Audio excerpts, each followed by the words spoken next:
Damn. Okay. Well, X are doing their usual thing again. Okay. Just noticed. Yeah, but there you have it. There you have it. Hey, Apple are now going to be doing video.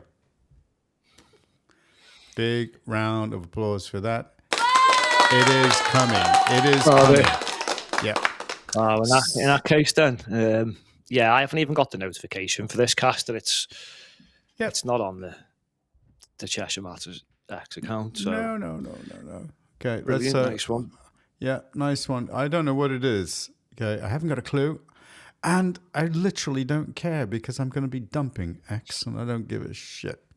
Absolutely, what's going on? Absolutely useless. Okay. Anyway, there's so much going on at the moment. Let's move it on. And the truth is that the word of the day today is... The word of the day is fucknosis. A trance-like state where you pretend to care just long enough to escape the situation. It's when you look engaged, but your soul left 5 minutes ago. Like how I feel now. That's it. Okay, and a little bit of history for everybody. A little bit of history, a little bit of culture. Here we go. Most people don't know this, but the oldest building in the entire United Kingdom is older than the pyramids, older than Stonehenge, and it's still standing today. Not in London, not in England. It's hidden away on a remote island in Scotland, surrounded by wild ocean and crashing waves. At first glance, it just looks like a small stone hut, but this tiny home has a secret. It was built over 5,000 years ago. That's around 3700 BC. Think about that. No electricity, no metal tools, no bricks. And somehow, this ancient family managed to build a stone house so strong, it's still here after 5 millennia. Inside, you can still see the stone walls, the fireplace, and even furniture, shelves, storage boxes, and beds. What about kids' clothes and shit like that? A wardrobe. Can you see any of that stuff? All carved from stone. Yeah. This was once a real home. People slept here, cooked here, raised kids here. While the rest of the world was just beginning to form civilizations, these people were already building houses that could survive for thousands of years. And the craziest part? The tides, storms, and brutal Scottish winters haven't destroyed it. It's survived everything, even Viking invasions. And yet, barely anyone has heard of it. The name of the UK's oldest building? Knap of Howar. There you go. Knap of Howar. Didn't quite look like a building to me, but... Well, it's this Google Earth's version of it, isn't it? But it's ruins, isn't it? But, I mean, it's been there. Ruins from a building, he said, hadn't been touched. Okay. Well, apparently, it is real. It is real. It is real. Anyway, the things that are going on this week, the big stories.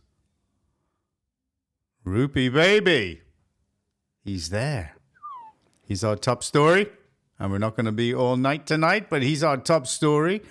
And, okay, Farage wins in court against Starmer. Why he's had another U-turn, is it? Indeed, another U-turn. Okay. Now, here's a subject that you know all about. Okay. And this is Nick Timothy MP on the grooming gangs. Here we go. For decades, the rape gangs got away with their appalling crimes. Gangs of mainly Muslim Pakistani men systematically abused vulnerable white working-class girls. The police, social workers, counsellors, they all failed, and the state covered it up. This week, David Lammy ordered the deletion of court archives used by campaigners, journalists and survivors to expose the terrible truth about the rape gangs. He says it's because of a serious breach in data protection rules. But if that's true, why didn't he do anything about it at all, like refer the company to the Information Commissioner or work with the company to fix the problem? Labour did everything they could to stop a national inquiry into the rape gangs. Funny They've you should blocked say the that. publication of court transcripts, and now they're doing this. What does David Lammy have to hide? Okay. Now, that's true. All true. And there is so much that has been going on. Now, you remember this, Mark, because you were the one that commented on it.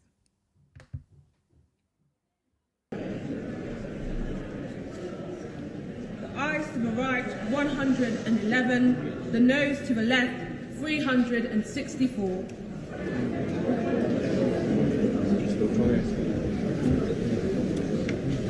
The eyes to the right were 111, the nose to the left 364, so the nose have it, the nose have it. That was Parliament's vote on the grooming gang inquiry. I mean, what could you say about that? I try and sum it up in one word. Traitors. Absolutely. I mean, how can the majority of them vote against it? Yeah, here they are saying they want to save children and women and all this crap non-stop, but there always seems to be someone's coming down hard on, I don't know, Andrew Tate or something. I mean, you hardly see anything of him online anymore. Yeah. They've managed to change the algorithms, so... Just like they have done on us. You know, they're in a little hissy fit with Groch and Andrew Tate and Tommy and everyone, yet... you know, mass scale gang rape for decades, covered up. Just one of them, innit? Well, funny you should mention Tommy, because guess what? What? So I'm out of the UK, and for the foreseeable future, I guess, in a minute, until I work out what the hell to do. I guess this is probably the most serious, because this is a manual that goes out to every ISIS operative. Every terrorist downloads it. It's like the Inspire magazine, which was Al-Qaeda's one. This is ISIS's one. And then they're told what to do and who to target. So I guess I'll be a target. So any of my, well, not guess, I am their target. So any of my locations where I be, I simply can't be in the UK because I'll be putting my loved ones in danger. So I've left the UK for the foreseeable future. I don't know where I'll be long term at the minute. I just got the hell out of there. I need to sort lots of things out now. So... suitcase ready, Tituan and all, because I need him back, really. But yeah, thank you to anyone who supports me in these situations, yeah? Okay. Now, what's going to happen to these London-wide protests with Unite the Kingdom? This is why I'm suspicious about this. I know Tommy's got to take it seriously, obviously. I mean, unless he's seen something we haven't. Yep. Then I'm very suspicious about this. It just sounds like a convenient way, doesn't it, to get him out the way. Mm. And it's not the first time this has happened. I think I said on the last cast, he's had numerous Osman warnings from Al-Shabaab and all these other people. It doesn't make any sense. Mm-hmm. Yeah, I get you. It just doesn't. Yeah. Well, with all that going on... But it just, before you do just quickly, it just shows what they're trying to do, because, yeah, they'll do it this once. Because they're trying to bring this Islamophobia nonsense out. And the one person who's going to speak out about that the loudest... It's Tommy. Is now out the way, isn't he? So, what a coincidence that is. Well, okay. Anyway. And... this is the prediction for the next big U-turn that's coming, because we know that they've U-turned on they've abandoned the cancelling of the elections. You know, be quicker, John, to say what they haven't U-turned on at this point, wouldn't it? Well, here's Farage talking about it before we go to this Chagos issue. Here's Farage on the court case. Well, it was extraordinary. I mean, last year we saw cancellations of elections without any real exceptional reason. This year, up to 30 councils, 4.6 million people denied the vote. In some cases, Norfolk, Suffolk, East and West Sussex, this would have been the second year in a row that people who are paying their council tax would have been denied the chance to vote. So that's why we took them to the High Court. We were due there this Thursday. They've caved, they've collapsed. It's a victory for reform, but more importantly, it's a victory for democracy in this country. We are delighted. As you say, you felt so strongly about this, you were going to take the government to court over this. The fact that they have U-turned on this before you got your day in court, what do you make of that, and why did you feel strongly enough to take them to court in the first place? Well, I think the principle of no taxation without representation is a very well-known one through political history, and that's what was happening here. We'd even seen a few people starting to refuse to pay their council tax up and down the country. But what I do think now is the Minister, Steve Reid, has clearly acted illegally, and given that the government has now given in, knew they'd lose to us in court, I think Steve Reid's question as a minister should now be debated. The government have also said this afternoon they're going to be paying your legal fees. How much are your legal fees? Zero now, because the government are going to pay them. So, yeah, well, we took a risk on this. There you go. Okay? So, the government, they did it 3 days before the case came up because they knew they were going to lose. They knew it. So, this whole thing about cancelling elections, they're full of it. It's a lie. Sorry, Mark, you were going to say? I just said totally, yeah. It's a lie. Okay, so he's calling Steve Reid out and saying he should basically consider his position. And I think that the next thing that's going to happen, the next U-turn that's coming, sir, okay, is this. And tonight, I have some groundbreaking Chagos news that has come to light. For months, friendly MPs have been quietly submitting written questions to different government departments, questions that were informed, intelligent, and specifically relating to the Chagos negotiations. And on Friday, the government unknowingly completed the puzzle. I'm going to explain to you exactly what that means. Since Labour came to power, ministers have warned that Diego Garcia, one of the most strategically important military bases in the world, was at risk from an imminent international ruling. They said this ruling could arrive within weeks and render the base inoperable. And that's why they argued the deal had to be done. They told Parliament this, they told Labour MPs this, and they told the United States this. But now, the Foreign Office has quietly confirmed a detail that makes that entire claim impossible, and has exposed that this treaty is not needed to secure the base. So let's go back to the 22nd of May, 2025. well, we don't have to, okay, because basically they weren't telling the truth. They tried to gaslight the Americans, and it's now coming out. That worked well for them, didn't it? Well, now this, I believe this is going to be the next U-turn that they're going to do. And Starmer is now trying to force all the attention on social media.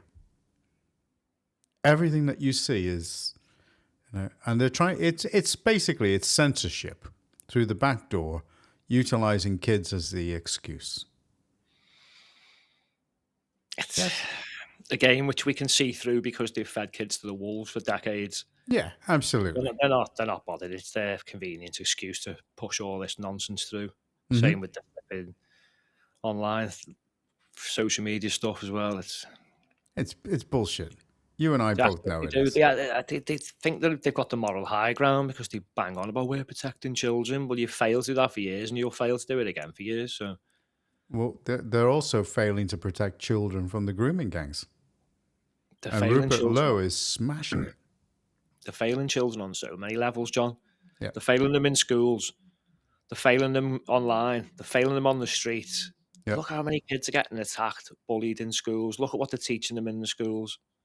Just look at what's going on. Yeah. No, totally agree. And it's totally going to come to a point where, what I don't know how to say this, but what a parent's going to do when there's no help? What do they do? Who are you going to turn to? Yeah, who do you turn to when it's the people who are meant to be enforcing this stuff who are the ones who just don't? Well, they claim they are. The other biggie that's going on at the moment is the Munich Security Conference. And Starmer was at that, and basically he was using it as a platform to get everybody stuck into getting back with the EU. Well, I'm not going to even promote that because... Another U-turn. Another U-turn, okay? But here's Marco Rubio at the Munich Security Conference. Have a quick listen to what he's got to say, and then we'll go on to our... This is a really fast go-through tonight for good reason. But here's Marco. Here we go. Come on, Marco. But the euphoria of this triumph led us to a dangerous delusion that we had entered, quote, the end of history, that every nation would now be a liberal democracy, that the ties formed by trade and by commerce alone would now replace nationhood, that the rules-based global order, an overused term, would now replace the national interest, and that we would now live in a world without borders where everyone became a citizen of the world. This was a foolish idea that ignored both human nature and it ignored the lessons of over 5,000 years of recorded human history. And it has cost us dearly.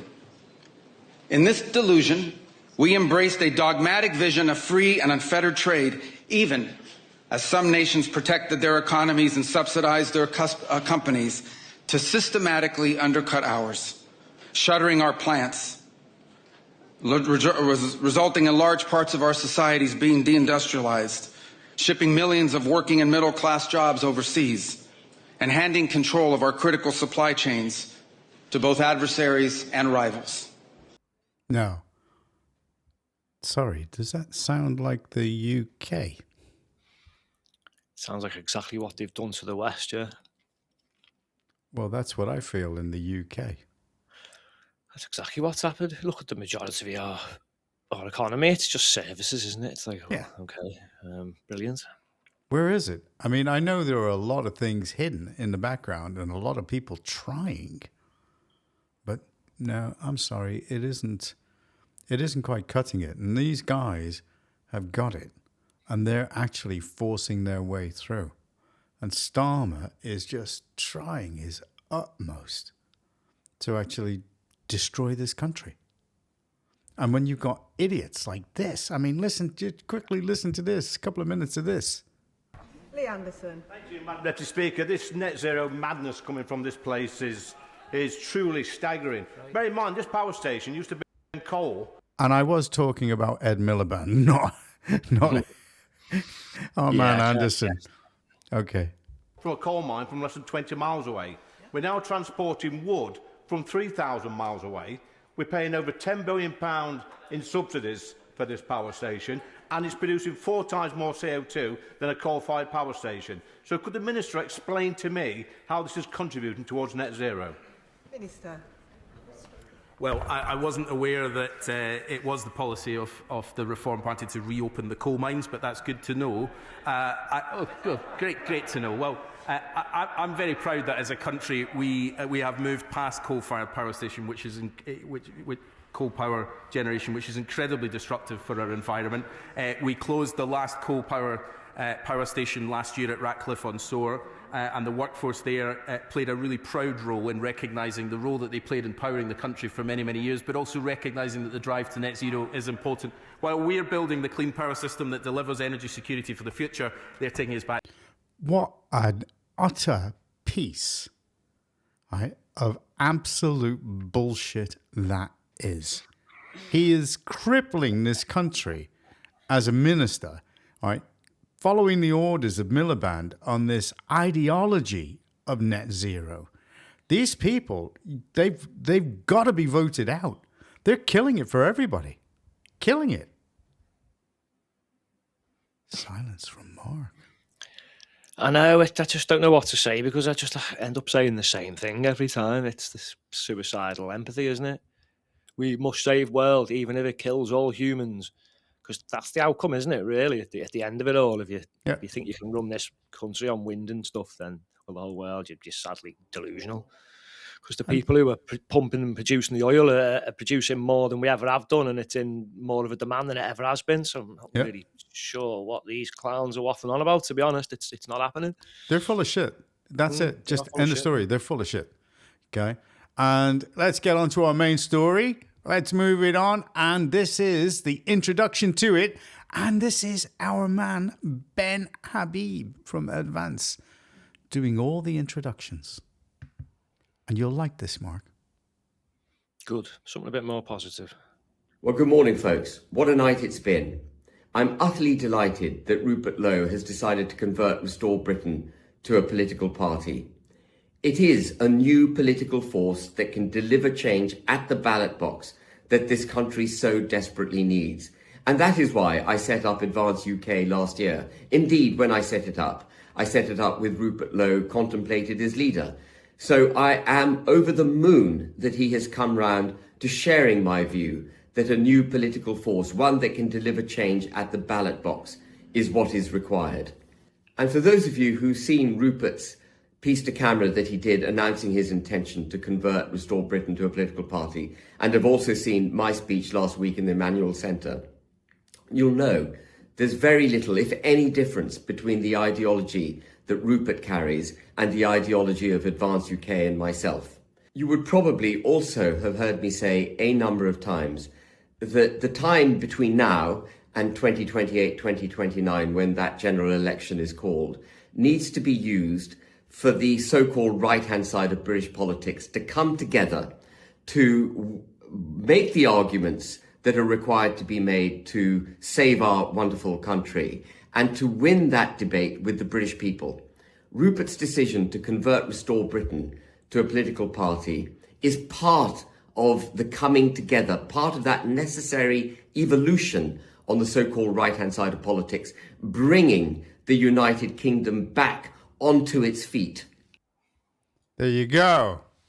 Now, that's a man who, well, he doesn't have an ego, does he?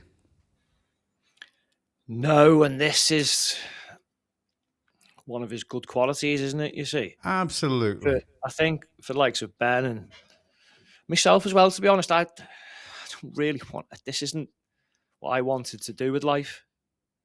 Yeah. Stand in elections against this establishment, but if we don't start doing this, then all the problems we complain about just continue to get worse. Yep, absolutely. And then how can you complain about them? Without doing something about it. You can't. You're just watching your finances and your culture and your country just decline. Your children in harm's way. It can't continue, John. True. So this is why we get... And again, he's the symptom of the problem, isn't he? He's like, Tom, he's not the cause of the problem. These people are going to now attack him and they're going to attack Rupert as if they're the problem when them and us are the ones trying to fix the problem. Well, this is... Constant Kissing put it brilliantly well, which is similar, didn't he, on the question time. You've caused all these problems. How dare you call people names for trying to fix them? Yep, absolutely. Well, carry on, that's all they've got. This is one of the reasons why everybody likes Rupert. And this is only a short clip.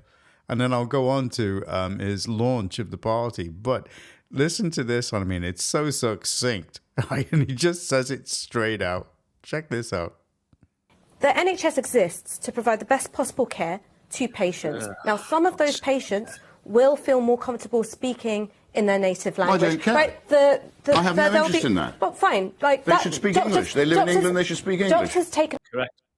There you go. They live in England. They should speak English. That's it. End of story. So that's he says things like that. He calls it as it is. It's true though. I mean, I've lived in a foreign country for a bit, and fortunately, they like to speak English. But I also learned some of the language, so if I rung up a doctor's, I could ask for an appointment in their language and just make it so much easier. Yep. Well, some of these people are not even making an effort because they believe they're still in Pakistan or something, don't they? I know where they live. It's just it's incredible. It's incredible. Well, here's the launch of the party.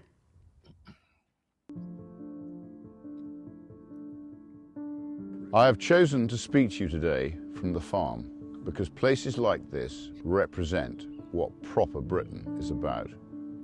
Hard work, responsibility, effort, duty, stewardship. This is the England I know, and this is the England that I love. On a farm, you don't think in election cycles or headlines or polling. You think in seasons.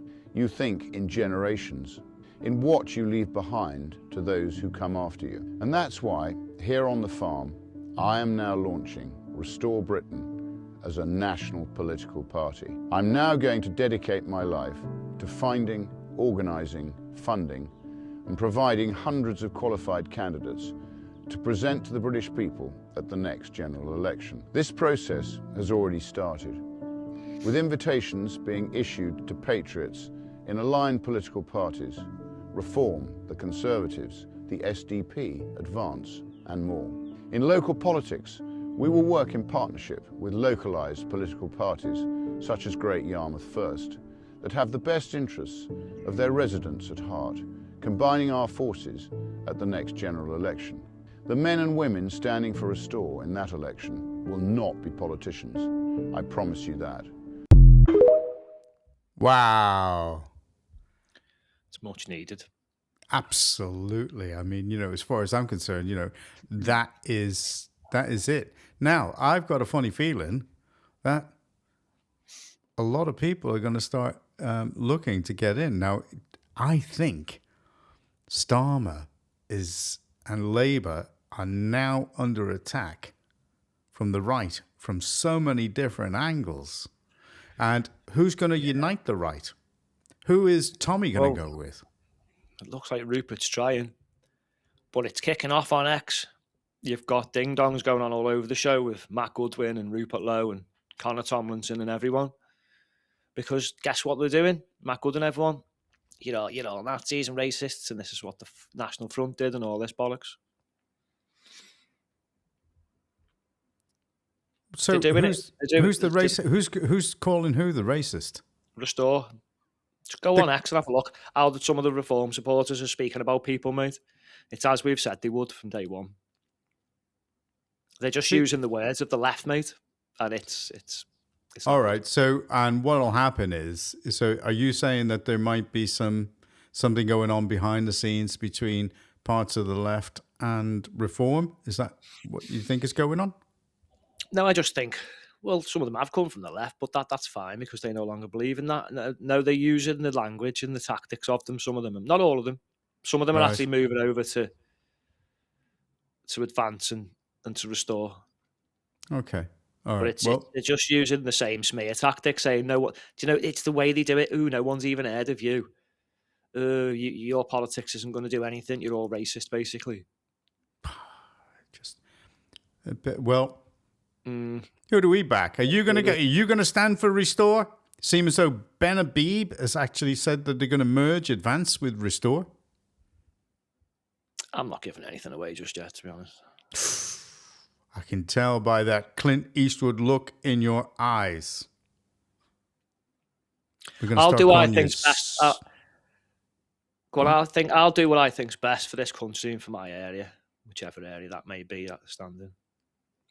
Well, in that case, then, you have our full support, sir. And it gives me something to think about, because it's not only going to be deport, which is your party, sir. It's going to be depose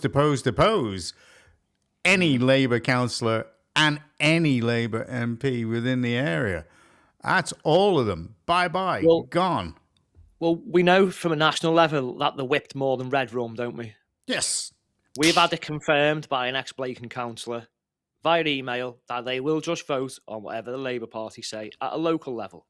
Yeah. So why the hell is anyone voting for these people? Because they have not got your best interests at heart. Nope. Not whatsoever. They've proven it with their own words. They'll do what the party tells them. Yeah. Do you know what? I don't like the Greens, but they're not whipped, are they, apparently? No. So at least you can give them that, you know what I mean? At least they will implement what their members and what their MPs or councillors want. Well, they might not be whipped, but they do like those spring onions and a leek. Yes, indeed. Well, we're going to finish it there. Sorry, before you do, but they're the Restored, Advance, whatever equivalent on the left, aren't they? Because people are getting now a bit miffed off. They've probably used the Liberal Democrats as a protest in the past. Well, and now you can see the two ends of the spectrum now, and it's these people in the middle who've cocked it up. Yep. Yeah, So absolutely. they keep claiming they're centre this and centre that. You've just done a bad job. All these labels don't really help.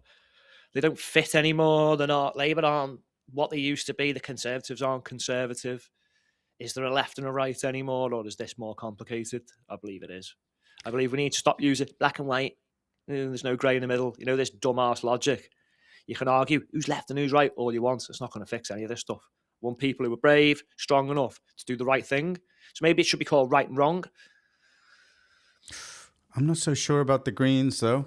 I mean, No, they could be in the wrong camp, but they're all confused, John. I mean, they're all up for the trans thing, but the Islam thing and the environment thing, and you're like, really, that does not all fit. Well, like putting a dog, a cat, a fox, and a badger all in the same cage, and expecting them not to rip each other apart. No. Who was it that called them the group of tit whisperers? Probably everyone. Jeremy Kyle's got a good word for it, but I forget what it's called now.